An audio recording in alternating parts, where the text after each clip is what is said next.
Dneska bude pohádka o dědečkovi a babičce.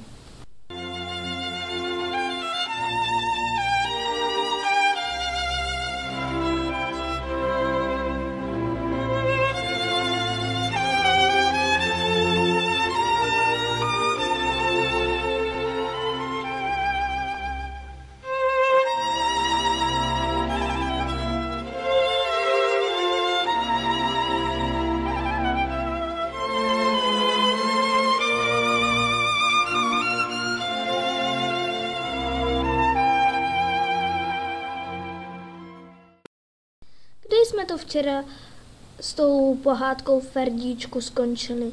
No přeci, abych zavřel očka. I ty, Filuto, to jsi mi teda poradil. Už vím, jak dědeček čet pod peřinou. Aha, říkáš dobře, kde jsme skončili, ale nebyl to dědeček, kdo četl pod peřinou, ale dědeček, když byl ještě malý kluk. No tak teď vůbec nevím, kdo si čet pod peřinou, dědeček nebo malý kluk. Ale ty modrcho, to máš asi takhle nejdříve. Jsi kotětem, pak jsi kocourem. Když se ti s kočičkou narodí koťata, jsi kočičím tatínkem. A když se tvým kočičím dětem narodí jejich koťata, jsi kočičím dědečkem. Rozumíš tomu, kdy je člověk klukem a kdy dědečkem? Rozumím, to jsem rád. Když se mu narodí koťata, ale vůbec ne, když se o něho stará maminka a tatínek, tak je klukem. A když už má šedivé vlasy a pomáhá hlídat svá vnoučata, je dědečkem, tak je to přece. Tak když se o mě staráš ty a máš šedivé vlasy, tak jsi můj děda a žádný páníček. Pokračuj, dědo, jak to bylo dál s těmi chaloupkami. A nezapomněl jsi na něco, Ferdo? A na co? Na kouzelné slovíčko. Prosím, dědo. Mezi chaloupkami se zahrádkami babička a dědeček rostla jabloň a tekl potůček. Nebyla to nijak moc velká jabloň. Nedávala ani moc dobrá jablka. Ale jablek bylo vždycky dost, aby měla babička a děda jablka na koláč, závin nebo i do knedlíků. Z těch jablíček, co jim jabluňka dala, mohli si udělat, na co měli právě chuť.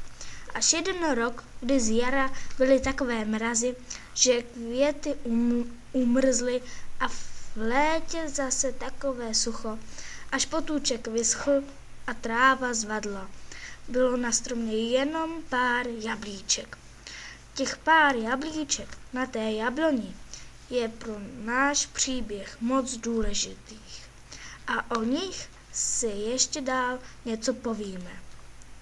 Přes ten potůček u té jablunky postavil dědeček můstek, aby měli k sobě s babičkou blíž, nemáčeli si ve vodě potůčku boty.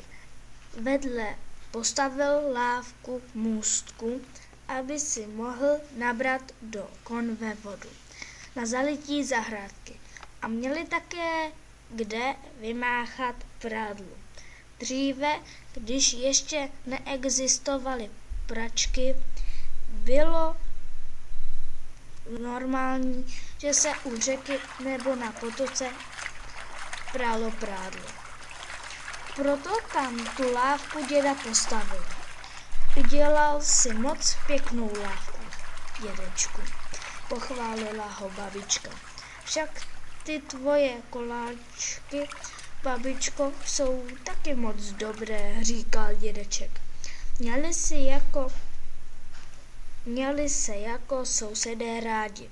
Navštěvovali se na svých zahrádkách a když Někomu něco chybělo, druhý mu rád půjčil. Vyhověl si ve svých potřebách a jeden druhému pomohl. Věděl, že až on bude v nouzi nebo bude marodit, druhý mu pomůže. A pomohl, dědečku? I to víš, Ferdíčku, že zatím pomohl, jak by nepomohl. Já bych nechtěl marodit, dědečku. Jak bys mohl, vždyť se o tebe starám. Jak nejlépe dovedu. Ale ještě chvilku počkej